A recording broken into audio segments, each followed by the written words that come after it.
டே 3 மாட்டுப் பொங்கல் இல்லை பட்டி பொங்கல், உழவர் திருநாள்னு சொல்லப்படுற பொங்கல் தான் செலிப்ரேஷன் தான் பார்க்க போகிறோம். ஸோ ஈவினிங்கு ஒரு 4 ஸ்டார்ட் பண்ணலான்ட்டு இருந்துட்டு இந்த எல்லாம் எடுத்து வச்சு ஸ்டார்ட் பண்ணுறதுக்கு 5 ஆயிடுச்சு. அதுக்குள்ளே வியன் வேறு வேஷ்டி கட்ட மாட்டான்னு ஒரு அலப்பறை போட்டு அதுக்கு கொஞ்சம் நேரம் சமாதானப்படுத்துறதுக்கு ஒரு நேரம் ஆயிடுச்சு. 4 மணிக்கெலாம் வந்து ஒரு 5 மணிக்கெலாம் பொங்கல் ஆரம்பிச்சிட்டோம். ஃபஸ்ட்டு வந்து மாட்டுக்கு வைக்கிற பட்டி பொங்கல் வந்து முடிச்சுட்டு அதுக்கப்புறம் தான் மற்ற எல்லா பொங்கலும் ஸ்டார்ட் பண்ணுவோம். ஸோ பொங்கல் வந்து பார்த்திங்கன்னா அழகாக வந்துருச்சு. பொங்கலோ பொங்கல், பொங்கலோ பொங்கல். அறுவடைக்கு முன்னால வருஷம் ஃபுல்லாக வந்து நம்மளுக்கு பால் கொடுக்குற மாட்டுக்கும், அதாவது உணவு கொடுக்குற நிலத்துக்கும் நன்றி சொல்கிற மாதிரி தான் வந்து இந்த மாட்டு பொங்கல் பட்டி பொங்கல் கொண்டு விவசாயத்தில் இருக்கிற எல்லாருமே வந்து இது கிராண்டாக செலிப்ரேட் பண்ணுவாங்க.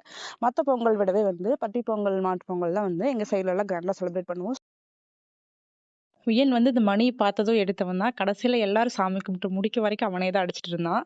ஸோ இது வந்து தெப்பக்குளம்னு சொல்லுவாங்க. பொங்கல் பண்ணி முடிச்சுட்டு அதோட தண்ணி எடுத்துட்டு மாட்டு சாணத்தில் வந்து செஞ்சு உள்ள அந்த பொங்கலோட மீதி இருக்கிற தண்ணி ஊற்றிட்டு அதுக்கப்புறம் வந்து பூக்கள் எல்லாம் வச்சு டெக்கரேஷன் பண்ணுவோம். ஸோ வெங்கச்சங்கல்னு சொல்லுவாங்க, அது வந்து சாமியாக வந்து வச்சுருப்பாங்க. அண்ட் மாவிளக்கு திருவிழாக்கு எடுக்கிற மாதிரியே வந்து பட்டியை சுற்றி விளக்கோன்னு சொல்லி மாவிளக்கு எடுத்துகிட்டு வருவோம். விளக்கு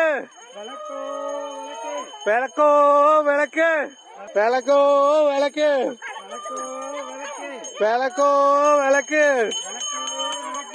விளக்கோ விளக்கு விளக்கோ விளக்கு. பொங்கல் வச்சு சாமி கும்பிட்டு விளக்கு எடுத்துட்டு அதுக்கடுத்து வந்து பார்த்தீங்கன்னா பழஞ்சோலை இடுவோம். அதுக்கப்புறம் தான் வந்து மாட்டுக்கு பொங்கல் கொடுக்குறது எல்லாமே அடுத்தடுத்து வந்து பண்ணுவோம். ஸோ எல்லாத்தையும் வந்து 1 by 1 பார்க்கலாம்.